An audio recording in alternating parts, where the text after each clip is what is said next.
Good evening. Welcome to our Brain Tumor webinar series. Tonight's special guest is Dr. Michael Schulder, who is a neurosurgeon at Northwell Health on Long Island, New York. He is the director of the Brain Tumor Center at the Institute for Neurology and Neurosurgery, which treats more than 600 patients a year, and is co-director of the Center for Stereotactic Radiosurgery, where his team offers the latest treatment technologies. Dr. Schulder has been on the medical advisory board for the Musella Foundation for over 25 years and has helped us grow into what we are today. Thank you so much for your years of service. He has operated on a few of my friends and family. He seeks out the best clinical trials and has been involved in most of my favorite ones over the last 25 years, including the ones he will be talking about today. Take it away. Thanks, Dr. Musella. Thank you for the invitation. We do know each other for over 25 years. Your dedication to improving the science and the practice of management of people with brain tumors honestly never ceases to amaze me, and the impact you've had on the lives of countless people is really a testament to your efforts. And I'm very excited to talk to you almost exclusively about the concept of focused ultrasound for treating people with gliomas, because this is one of the ways that we're going to bring the management and the results of glioma treatment really into the newest era, and to bring newer concepts and a new approach instead of uh, older approaches that were valid in their day, but whose time I suggest to you has passed. And there we go. So this has been the evolution of glioma surgery over the decades. Uh, Putting aside the earliest days of neurosurgery, going back to the 1880s, about 50 years ago, the attitudes to this surgery and treatment were nihilistic. Nothing you did was going to really help people, and only a good way to learn technical neurosurgery for residents. But that began to change about 40 years ago with new technologies of surgery that were more precise and more focused. And it was a revival of brachytherapy, meaning radioactivity introduced into the sites of tumors, use of hyperthermia to treat patients, stereotactic radiosurgery. And then about 30 years ago, there were new techniques for resection, and neurosurgeons now got interested in surgery again as, excuse me, a primary treatment for people with high-grade gliomas. About 20 years ago, there was a further refinement of that with the use of fluorescence, and I'll talk about that a little bit later on. More biological understanding, molecular genetics, the advent of laser interstitial thermal therapy, or LIT, 15 years ago, so that the current default assumption among neurosurgeons and neuro-oncologists, radiation oncologists, is that if someone has a high-grade glioma, that the goal is going to be to do a maximally safe resection, not just a biopsy, and again, not a nihilistic approach, but part of an active treatment approach, as it really should be. And I spent over 20 years, and I'm working to do this again in intraoperative MRI as a method to refine surgery to maximize resection in patients with a variety of tumors, in particular people with gliomas. And when this technology became available close to 30 years ago, the advantages seemed obvious. You can update your surgical navigation during surgery, despite the effects of that surgery. You can image during surgery so that you knew if there was something left that you should take out, you could do it. You could also make sure that you didn't take out too much and thereby avoid complications of surgery. And overall, the concept, which remains valid, is to remove the guesswork from brain surgery. Now, who could argue against doing that? So I first worked with this system. I was the second center in the world, first outside of Israel. This is where that system was invented and developed. So the first in the U.S. Really ingenious technology in MRI that sat under a regular OR table and could be raised and lowered as desired to image during surgery. And if you look on the lower right, you could see images taken over time of a person with a grade 3 astrocytoma, and you could see a mid-resection on the left, some residual tumors seen on the next image on the right until a gross total resection is achieved. I'll skip over in the interest of time over the second generation, but this was the third and last generation of that system, the Polestar. You can see the images really quite good of this person with a high-grade thalamic uh, glioma. And for a variety of business and technological considerations, that technology came to an end, but it belonged to the concept of maximizing resection on people with gliomas. And honestly, one of the reasons I changed my faculty position 17 years ago to come to North Shore University Hospital, what became part of the Northwell system, or the renamed North Shore LIJ into Northwell system, was the opportunity to bring this technology and do clinical trials on people with primary brain tumors. So the plurality, or really the majority of patients I operated on with intraoperative MRI had gliomas. And of course, it adds some time, as you can see in the lower left. If you do more than 2 scanning sessions per patient, you have the possibility of having a favorable impact on their surgery. And in about a third of the time, the intraoperative MRI had an impact on the patients, mostly to remove tumor that was not otherwise seen just with the naked eye with a microscope, and in a smaller number of patients for the above mentioned complication avoidance goal. The only class 1 evidence that was ever furnished for the use of intraoperative MRI as a benefit for brain tumor surgery of any kind was this study out of Frankfurt, Germany by Volker Seifert and Christian Senft, using the Polestar system. And it was a randomized control trial, and they found a much higher likelihood of a gross total resection with the use of intraoperative MRI compared to with standard surgical navigation without intraoperative MRI. One additional patient in this relatively small study did have a new neurological deficit, showing that there's always a price to pay for an aggressive resection of a person or in a person with a high grade glioma.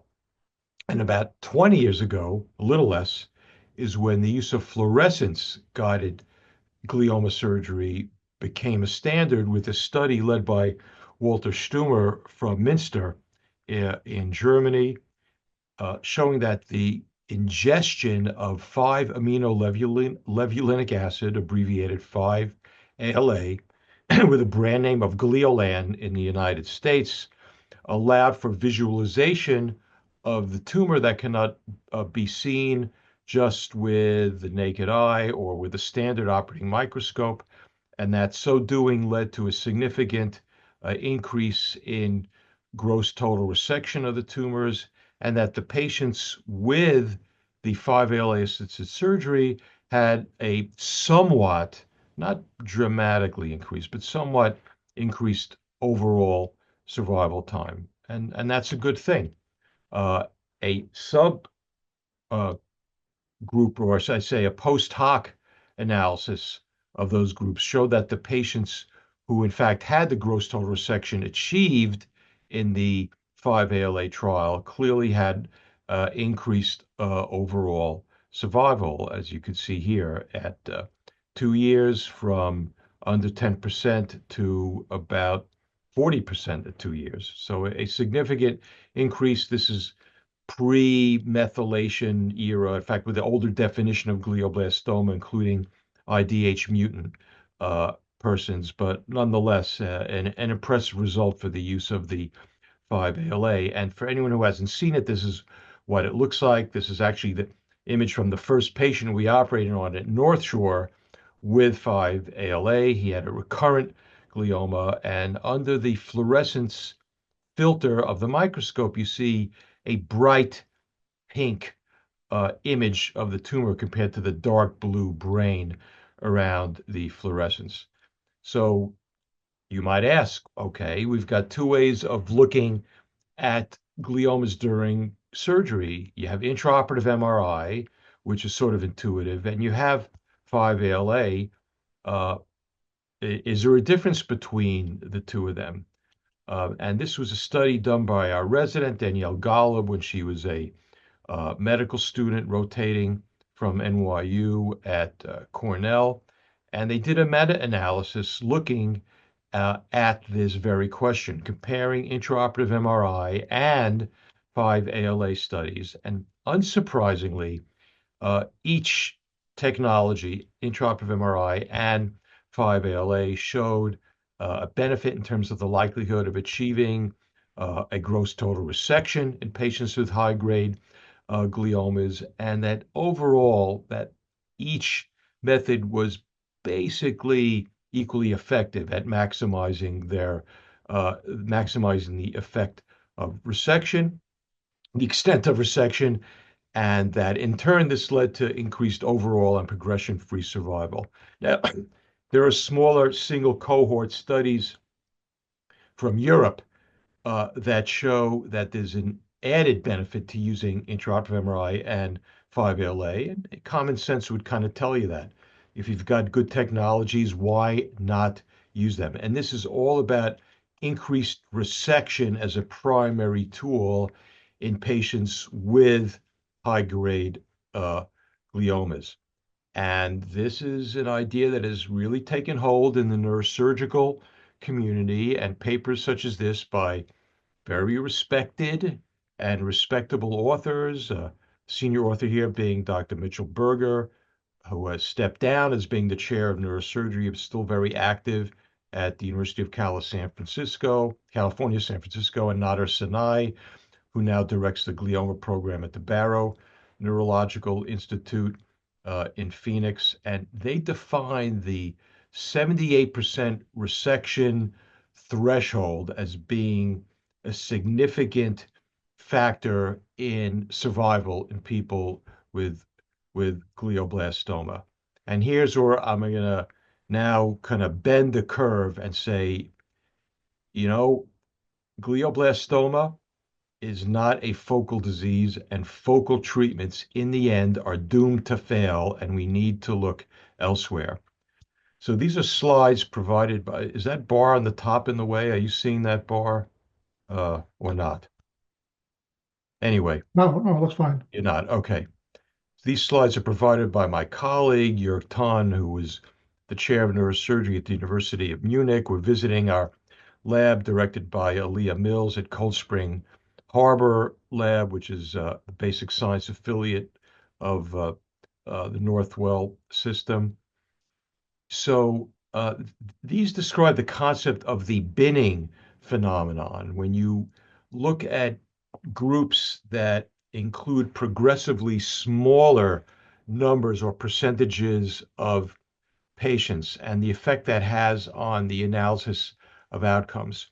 So if you take 100 people with a glioblastoma and the percentage of those people who got 100% resection, a gross total resection, and let's talk about the enhancing part of the tumor, that's a relatively small part of the total, then the the percentage of people who had over a 60% resection, 3/5 of the tumor removed, is going to be a lot of the total group, and the group that got the complete resection will sort of be buried, so to speak, within that group, and the effect of the gross total resection won't be measurable.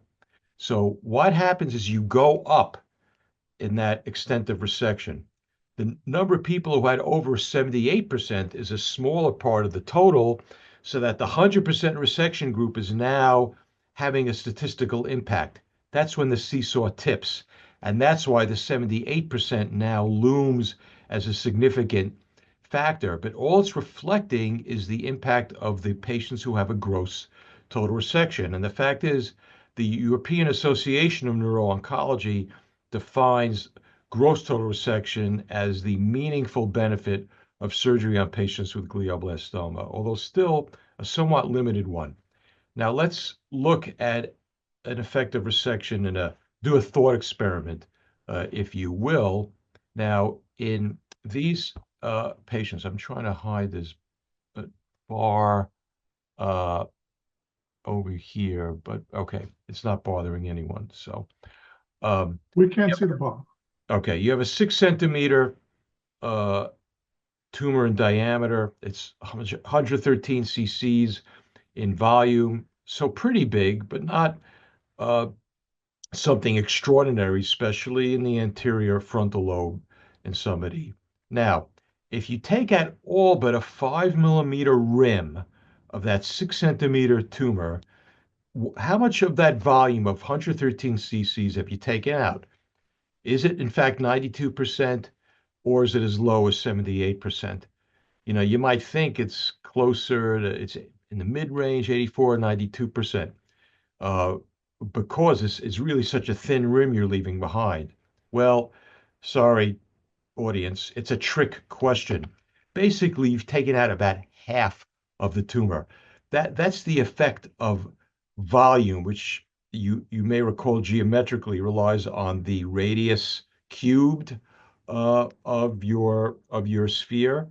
So if you've taken all of that out and left a thin rim, 5 millimeters around the edge, there's still almost half of the tumor still left behind, and you haven't done anything oncologically for the patient at that point. And why is that?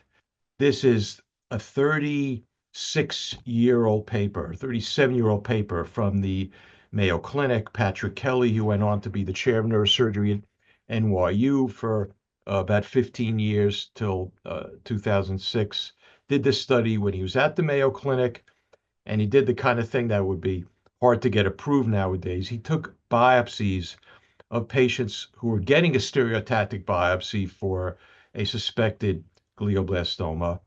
And he took biopsies along the way, not just in the lesion, but a centimeter, 2 centimeters, 3 centimeters in the pathway. And even 3 centimeters out, there were tumor cells.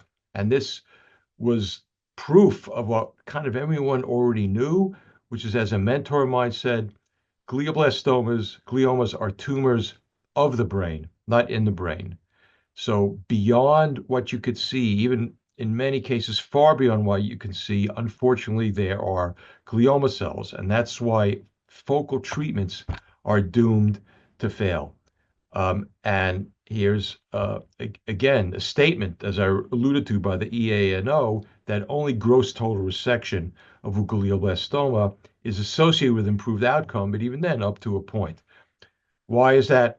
Excuse me, anecdote time, but this is a telling anecdote. This was someone who presented with what looked to be a high-grade thalamic glioma, and that's what it turned out to be after I did a stereotactic biopsy. This is not a tumor that one should undertake resection. It's far too deep and far too critical location. She had some right-sided weakness, which improved on steroids and with treatment. And in fact, almost 4 years later, the area of the original tumor, all you could see is a little dot, little hole over here on the left. Unfortunately, she had tumor that recurred on the other side. But why did she go 4 years out with this critical tumor? Because this was actually a IDH mutated tumor. Today would be defined as a high-grade astrocytoma, not a GBM, and it was MGMT methylated. So that is a factor that we know favors response to treatment, especially to Temodar chemotherapy. So as I tell my residents and fellows, biology is destiny. That's going to be the determining factor, and that's where we must focus our efforts going forward. And this is a quote from Joseph Pietmeyer, who ran the oncology program at Yale University Medical School for some years. We know that if you induce a new neurological deficit in somebody with a glioblastoma from surgery, any oncologic benefit you might achieve from an aggressive resection is eliminated. So, as he said, it's a Faustian bargain. It's never worth it to give somebody a new neurological problem from glioblastoma surgery. A quote from Andrew Kay, who was the chair of neurosurgery at University of Melbourne in Australia for many years, now working in Jerusalem. inevitably the cure is going to come from biology. Peter Dirks runs a glioma program at the University of Toronto. The reason we have failed today is because of our limited understanding of biology. So that's where the future of glioblastoma and overall glioma treatment is going to lie. Having said that, I'm going to touch briefly on a trial where we treated our first patient just last week. This is a trial for patients with recurrent glioblastoma, and it relies on injecting a radioactive labeled nanoliposome and infusing it via convection enhanced delivery. So this patient was 62 years old. He had an excellent resection of his glioblastoma by my colleague uh, at elsewhere in the Northwell system, but unfortunately, 6 months later, after standard of care treatment with radiation and Temodar, the tumor recurred or grew again, and he is referred for consideration of this trial known as RESPECT glioblastoma. Uh, I planned the uh, introduction of the catheters in the patient with the overall principal investigator, Dr. Andrew Brenner, who's, a nuclear medicine specialist at the University of Texas San Antonio. Uh, and we did this the day before the surgery, where the radiation fields would go. Surgery was done with intraoperative CT to make sure that the catheters would go to the right place. And we implanted 5 catheters. This is what they looked like before they were capped and sheathed. And the next day, the patient went for his CED. And this white area here on axial, coronal, and sagittal planes shows the radiation distribution covering the tumor and somewhat beyond as desired. Again, knowing that there's tumor beyond what we can see. And the patient went home a couple of days after treatment, saying he felt better than before.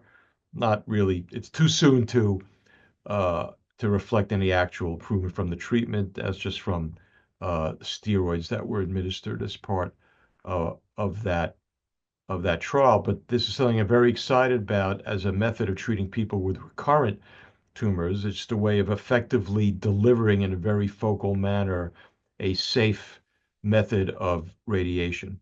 But what I really want to talk to you about is basically a diffuse treatment or a non-focal treatment for a diffuse disease. And that's where we get into our main topic today, which is focused ultrasound. So ultrasound has been around in neurosurgery for many decades.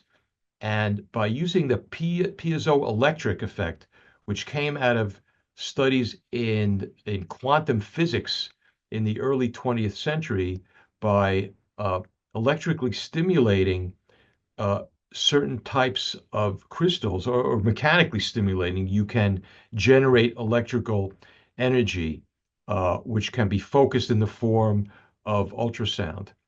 And you could focus that ultrasound energy to have basically 2 effects. One is a cavitation effect, where you physically disrupt tissue, and the other is you can create hyperthermia doing that. And neurosurgeons, including Lars Leksell, a great pioneering, brilliant Swedish neurosurgeon, uh, experimented with this in the 1950s.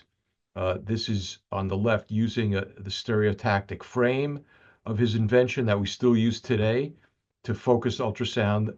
The problem, if you will, was that this required an open skull still at the time. The ultrasound technology had not matured beyond that.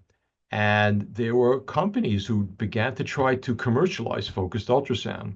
There were 2 brothers, the Fry brothers, who worked at the University of Iowa doing early experiments in focused ultrasound, including for gliomas in animal models, again, using an open skull model. And they coined the concept of high intensity focused ultrasound, or HIFU, which is still one of the terms that's still used today. And this uh, schematic uh, graph from a paper out of the University of Toronto group shows how ultrasound technology has been adapted and evolved over the decades and really took off a little over a decade ago once the technological ability of focusing ultrasound through the intact skull uh, came around. And it turns out this is a very good method of inducing a lesion in a certain limited area in the brain, in the center of the brain. And that has become an approved treatment for people with various movement disorders, in particular, essential tremor of the hands, which in some people is a very limiting condition, and to some extent as well, people with Parkinson's disease. That's what's been driving the growth of focused ultrasound technology, and that's what it looks like when somebody is put in to a HIFU device, and that's Daniel Jean-Minot, one of the neurosurgeons who drove this technology in Switzerland some 20 years ago. And for treating people with tremor, this is a great technology. You could see somebody before ablation being unable to write, and then after ablation being able to write smoothly. And I'm proud to say we offer this technology at North Shore University Hospital. It's managed and run by my colleague, Dr. Al Fenoy, who runs our functional neurosurgery program. The problem as a tumor treatment is that it's a very focal technology. It could create a lesion like this you see in the thalamus, but it's only good in this sort of area in the brain. There's small envelope in the center, and it only creates very small lesions, as I alluded to. So it's being used for primarily lots of functional neurosurgical applications.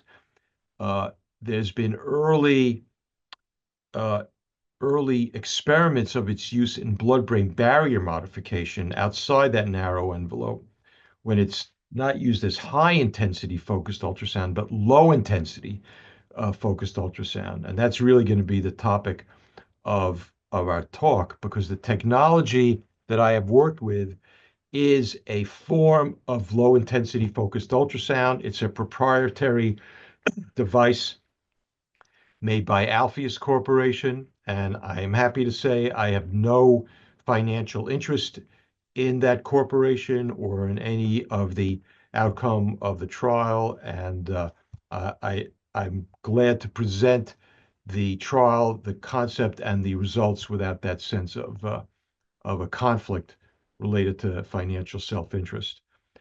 So it turns out that 5-aminolevulinic acid, that compound that is used for fluorescence-guided surgery in uh, in patients with high-grade gliomas today, and I use the 5-ALA often in glioma surgery, has a biological effect beyond simply showing up as pink under a microscope. So 30 years ago, it was shown that if you combined 5-ALA with a laser introduced physically into a tumor, you could shine the laser and it had a synergistic effect. The 5-ALA was excited physically by the laser light and it led to the tumor cell death. The problem with the technology is that it required surgery, physical introduction of the laser, and it only worked if the laser light went. So you had to both aim the laser properly, not always possible in a widespread glioma, and the laser only penetrated a few millimeters. So apropos again of what I said earlier about the fact of the glioma being diffusely present in the brain, this was another focal treatment. Well, it turns out that if you combine 5-ALA with focused ultrasound, you get the same physical benefit that the ultrasound energy excites the 5-ALA within the tumor cells and leads to the cell death. It turns out that there's a lot of work going on in focused ultrasound in oncology, totally separate from anything related to movement disorders. This was a study using highly focused, high intensity focused ultrasound in a rat glioma model, and it did lead to tumor ablation. So there are basically two approaches going on nowadays using focused ultrasound. One is as ablation, but there's probably even more work going on with blood-brain barrier opening for drug delivery. And this was a first in human case report by Todd Mainprize, unfortunately passed away 5 years or so ago at the University of Toronto, showing how you can use a modified version of the main high intensity focused ultrasound unit to use a low intensity focused ultrasound transducer, open the blood brain barrier adjacent to a, a, glioma in a person and thereby give drug delivery to that person. And it turns out, yes, there's lots of studies with different agents, Temodar, Avastin, which is bevacizumab, BCNU, older forms of chemotherapy, etc., being introduced via blood-brain barrier modification using focused ultrasound. And you can look at all these trials that are listed on clinicaltrials.gov using focused ultrasound. They're all about blood-brain barrier modification, except this trial. Now, this was the Alpheus trial, and we've actually completed that phase of that trial. But all these other trials are about drug delivery. Now, why does 5-ALA accumulate preferentially and cause fluorescence in glioblastoma cells? Believe it or not, after 30 years of, of science and especially 20 years of intense use with glioma surgery, at first in Europe and now in the US, it's still not completely known. It's probably a combination of modification of the blood-brain barrier in patients with gliomas, and it's also disrupted metabolism in glioma cells. In healthy cells, the 5-ALA is metabolized into a product that is not seen on fluorescence. But that mechanism is disrupted in people with glioblastomas, and the 5-ALA stays arrested as a compound called protoporphyrin 9, and that shows up as pink under the special blue light filter. And it's also the protoporphyrin 9 that is activated by the focused ultrasound. And that's what makes this approach appealing. We know that ultrasound is safe. We know that you can image and penetrate the brain with it. And we know that 5-ALA accumulates in glioblastoma cells. And I went through this, excuse me for doing it a little prematurely uh, a second ago. We know that photodynamic therapy with a laser has an effect in glioblastoma cells, as demonstrated in multiple trials, but it fell out of favor for the reasons that I said. It's invasive and it does not penetrate enough, and it's too focal.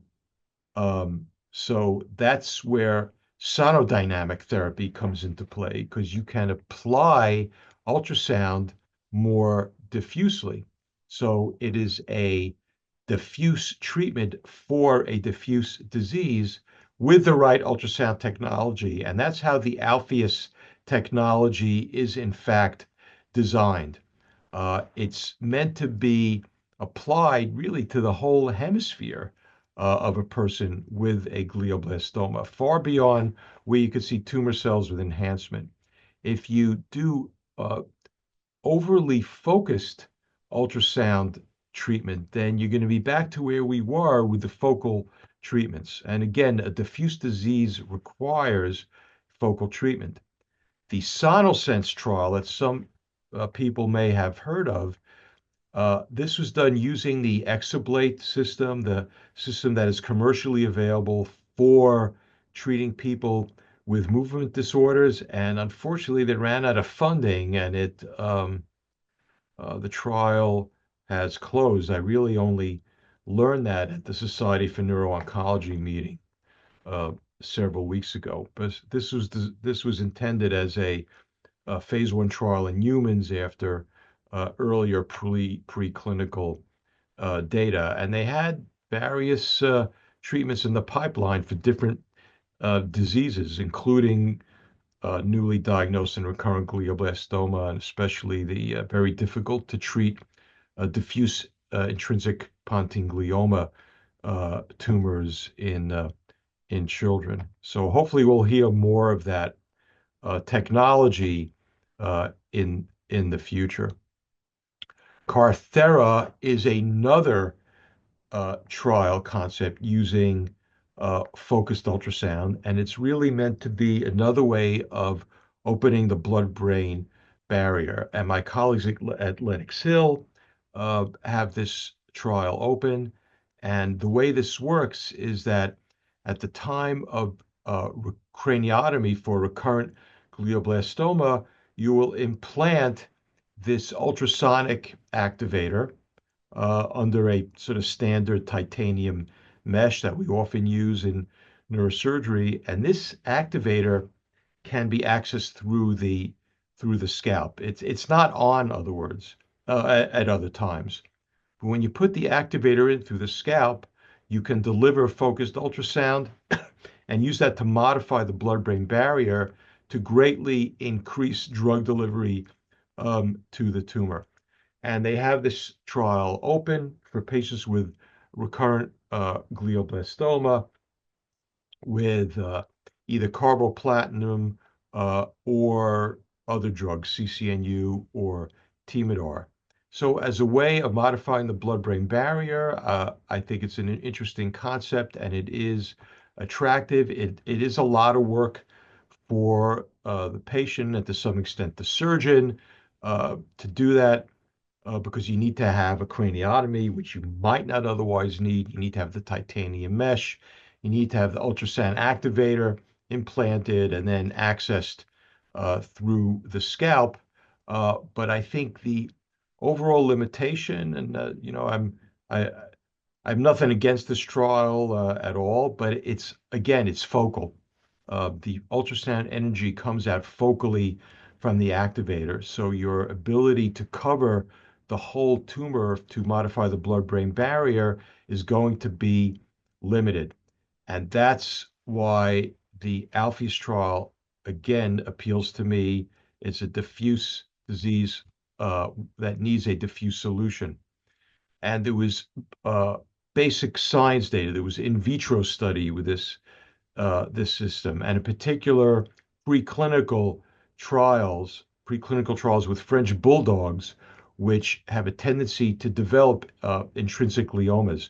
So they're not xenografts where you take a human cell line, let's say, implanted into an animal, and tumor kind of grows in isolation, which is not exactly how gliomas develop. These French bulldogs can develop gliomas that resemble human gliomas. And in this study out of the veterinary school in Minnesota, they have applied focused ultrasound with 5-ALA and had some really dramatic increase of survival in these early animal studies with French bulldogs, a median survival of 48 days going out to 5 or 6 months. So a month and a half to 5 or 6 months with some of the dogs, living indefinitely at the time of this post. I don't want to oversell this whole concept, but there's also some evidence that you can increase immune reaction in the brains of people getting treated with focused ultrasound. And this raises the possibility of introducing immune therapy, which so far has proved elusive in having benefits for people with glioblastoma. So this technology was introduced carefully, showing that there was no significant side effects to the scalp of dogs and pigs or to their brains. There wasn't a lot of edema or anything like that. So this trial uh, that closed uh, to accrual, I guess, about a year ago, and I presented some of the outcomes at Society for Neuro-Oncology a few weeks ago, had a standard 3+3 escalation model, and this was based on the time of sonication, the time the ultrasound was on. The patients all drank 5-ALA. It's a small amount of fluid. Waited 5 hours for the 5-ALA to penetrate into the tumor, as is typically done with any use of 5-ALA, including for surgery. And they got ultrasound to 10 different spots, covering a whole hemisphere for 6 minutes. When that was safe, excuse me, we went to 9 minutes. When that was safe, we went to 12 minutes, and that cohort was expanded to include a higher number of patients, as you can see. And this is really what it looked like in this cartoon at the time.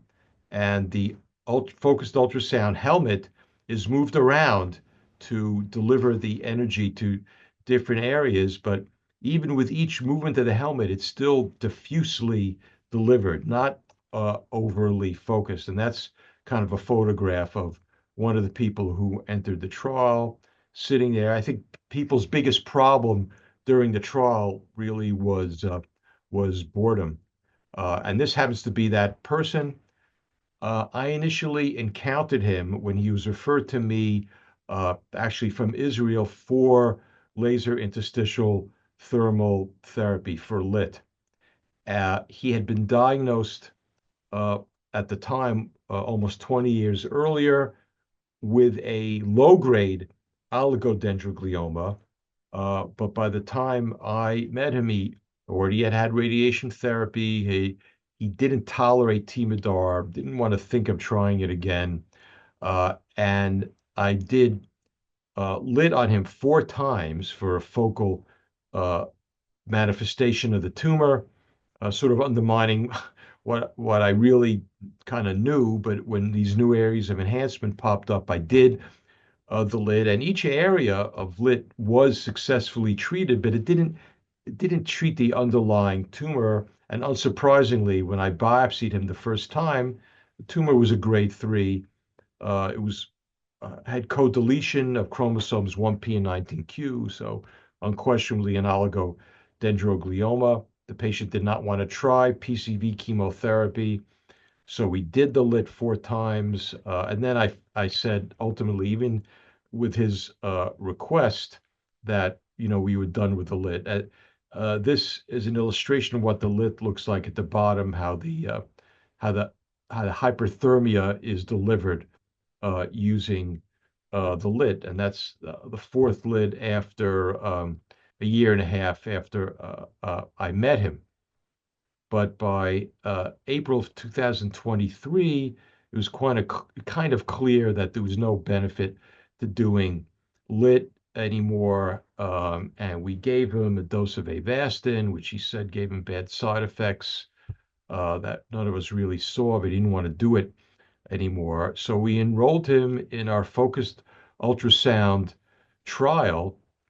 And for a year, everything was stable. And ultimately, in March of 2024, 4 years after the first lit, and it was really a year and a half after starting focused ultrasound, he did require an awake craniotomy and resection of a large portion of that tumor.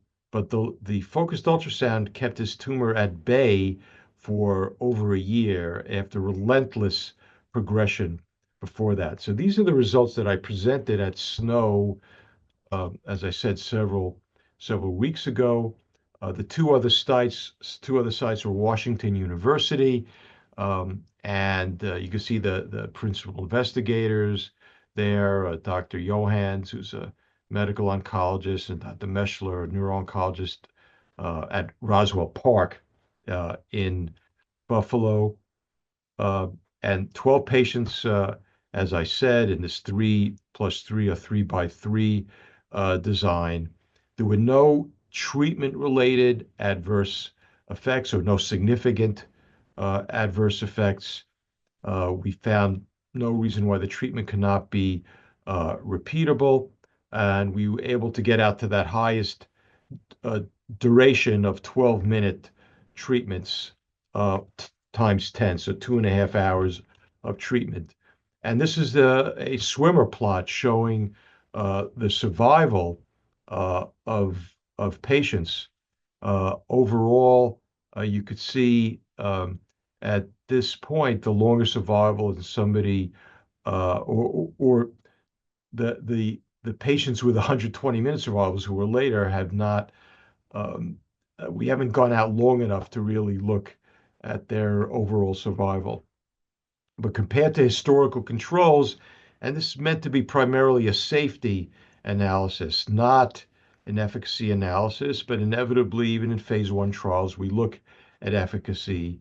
So the overall survivals really far exceeded what would be expected, and progression-free survival was also increased. Again, with historical controls, if you will. Kaplan-Meier plots looking at much greater number of people, of course, who were treated for recurrent gliomas, showing improvement in overall survival here, and uh,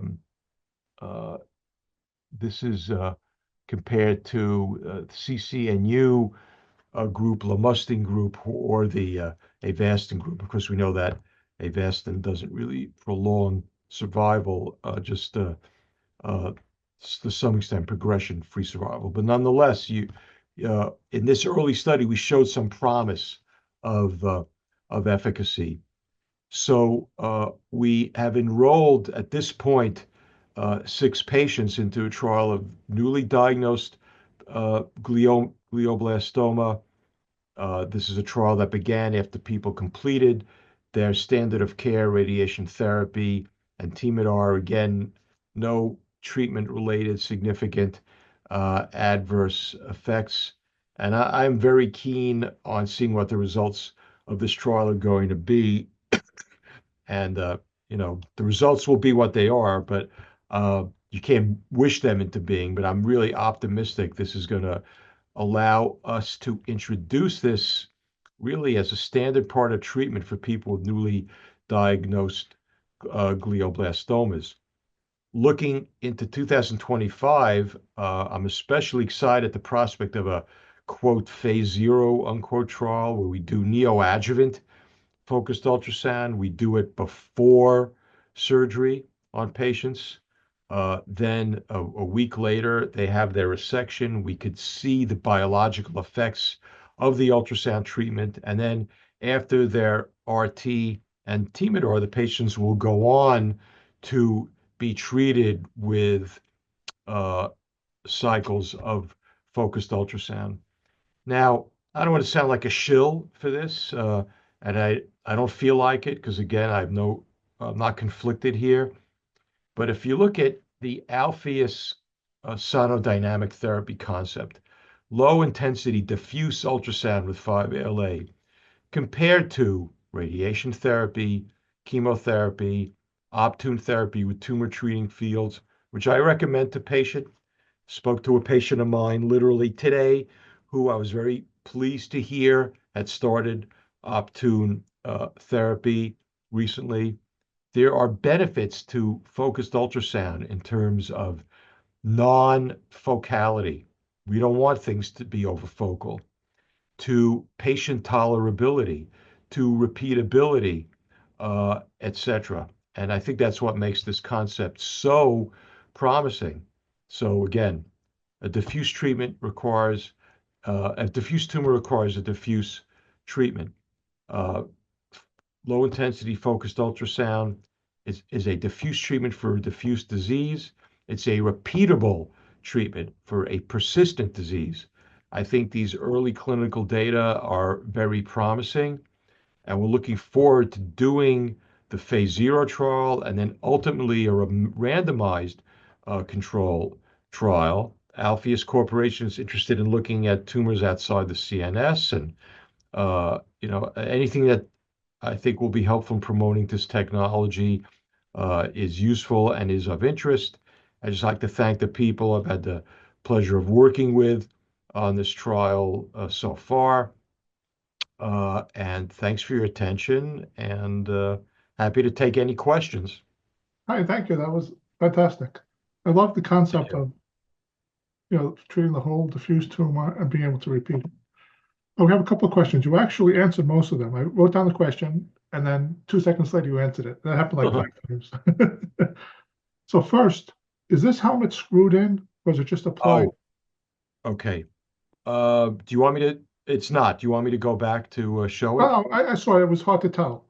It is not. It is applied to the patient's head uh, because of the way ultrasound energy is still delivered.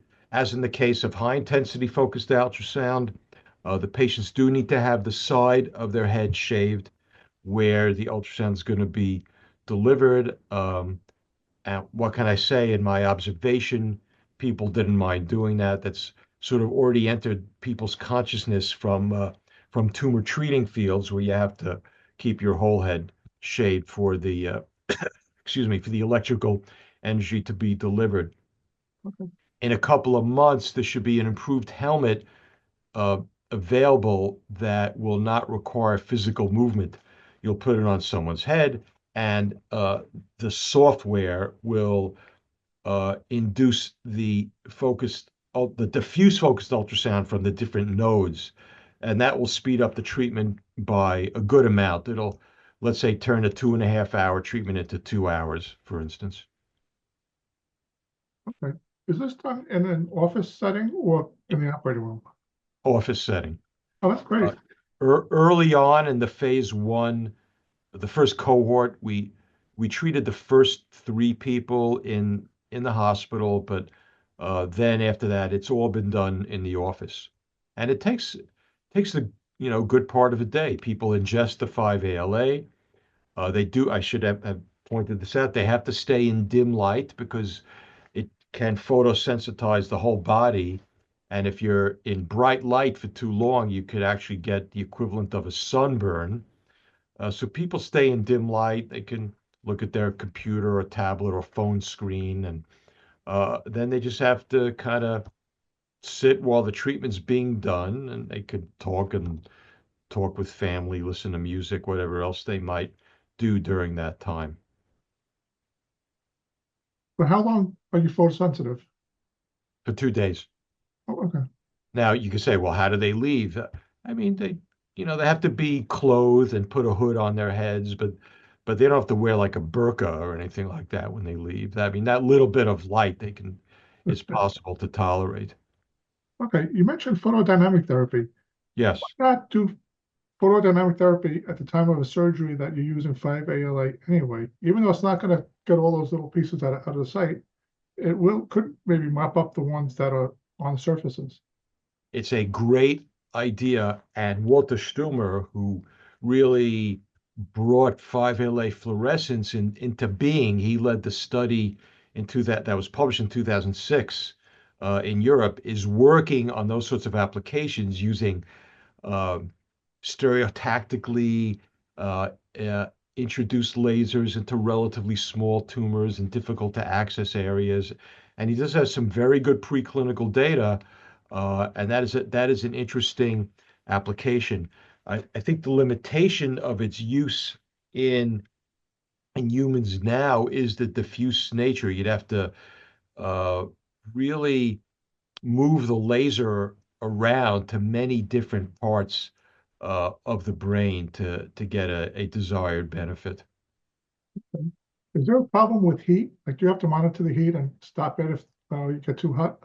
With the not with the Alpheus. Oh, on the scalp, you mean, or in the?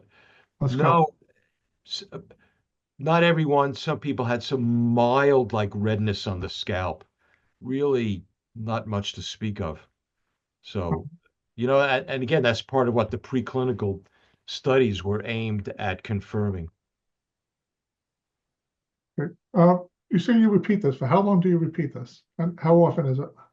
Oh, yeah, maybe should have clarified that. It's once a month, once every 4 weeks, and it could be done indefinitely.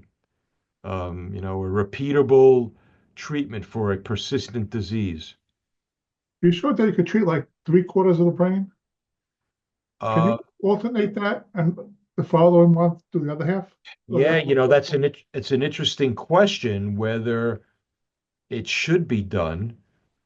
Safety wise, that would, probably require the FDA to sign off on that. But I know where you're going with that because it's so often that tumors end up recurring on the other side? on the other side, just like that anecdote that I showed of somebody with a thalamic tumor.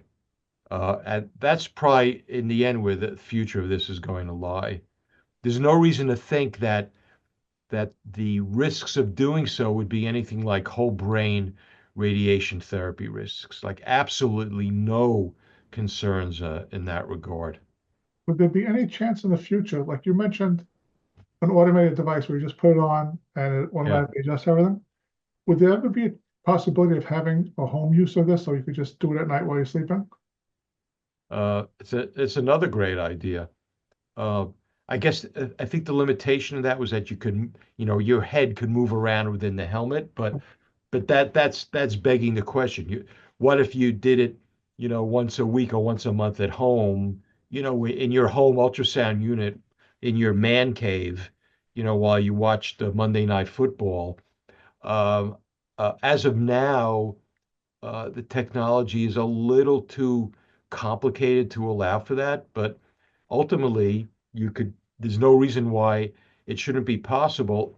And you can get your home system programmed remotely, via telecommunications and adjusted based on your updated MRI to treat you accordingly. But I could see that it being boring sitting there for so long. Oh, totally. Yeah. Again, the Um, only problem here is boredom. yeah. Um, can you treat DIPGs? Uh, I personally don't see kids with that because it's pediatric. And I don't really see kids with tumors. If I've spoken to the overall PI, uh, uh, or I should say the sponsor about this, um, that is something that they will consider doing, perhaps in the relatively near future.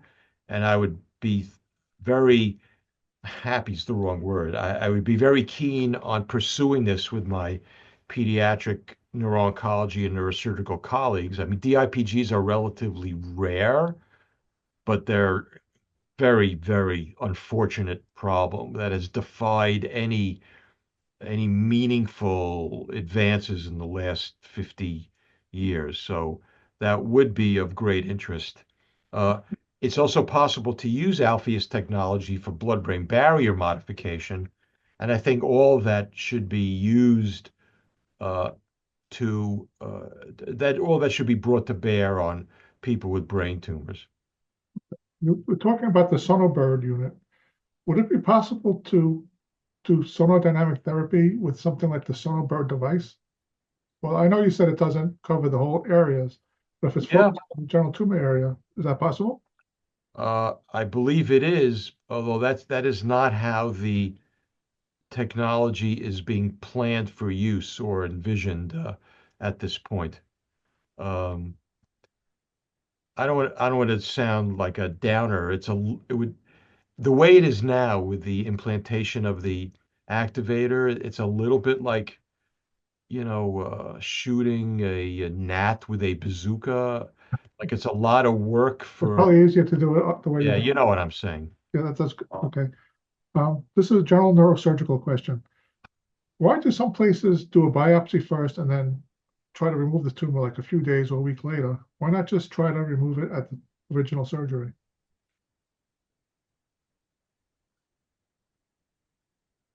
S- Um, ha- First of all, are you talking about a glioblastoma or Suspected general? glioblastoma.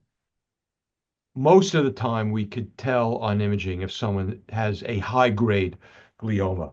Now, it may end up being IDH mutated and hence an astrocytoma. but again, it's almost like splitting hairs.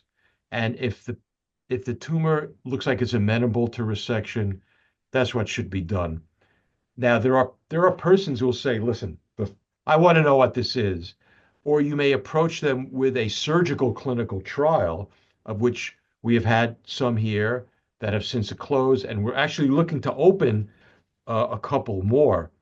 Um, and those will be part of our overall clinical trials portfolio. One is going to be the Revive Tokagen trial, which actually is being planned for people who are newly diagnosed. You may remember the I love that Tokagen. trial. Was that? I know. Me too, big time. So that trial was for recurrence on the first go around, and somehow it's being revived for the use in patients with newly diagnosed tumors, and it's really exciting, but it's going to take time to get that open institutional biosafety committee review and that sort of thing. And then there's a trial out of Hopkins and Stanford that we are going to be joining involving implantation of gliadel and then uh, immune therapy, which has had very promising preclinical results. So we ran the Intrago trial with brachytherapy that was randomized. Likewise, IMVAX phase 2B trial, which was randomized. But there are people who might say, gee, before I do that trial, I want to know what it is. I'm not just going to go in blindly for the trial. And they may request a biopsy, in which case I think their wishes should be respected. But I think that's a minority of patients. So I that's think a it's very long, mostly in the less very long answer to experienced your places. question. There's no reason to divide it into two Okay, procedures. It gives somebody an unnecessary extra surgery. okay. We have a lot more questions, but we're running out of time, so I'm just going to do the two Okay. last questions. What is the path to FDA approval? Like, Uh, what has to be done before you could get this approved? we're going to need a robust phase, I would say at least a phase 2B trial, if not a phase 3, where you have, let's say, dozens of people with randomization, including sham treatments. That would be ideal. The phase 3 trial would be hundreds of patients, and the FDA may give it approval short of that, but we'll see. I don't want to play politics, but with the new Republican administration, there'll probably be a faster pathway to approval of things that look legitimate. I'm not looking for approval for anything that has not had good demonstrated efficacy. Right. That will be at And you least a have to couple of balance the years safety. If away. something is perfectly safe and helps some people, I don't see why Right. you can't approve it. That's why I'm hopeful that, if we can enroll, let's say, 100 people in a trial with randomization, and the treated patients have an, clearly improved 1 year survival, that would be enough to get approval. Okay. And the last question is, um, you're not allowed to use Optune while in these trials, are you? No, because um, it's a confounding factor, actually. So. In fact, the chemotherapy in the trials has to quote, you know, washout period of a month of chemotherapy or of Avast in the recurrent patient trial. But it's that's a great question because why not? Yeah, And because it's I'm hard for a hoping, patient to make a decision. You have something with a known benefit versus an yeah. experimental therapy that you're not sure of, and you're going to lose the opportunity. And you're already shaving the head. You need to have at least half the head That's what I was shaved. So, thinking.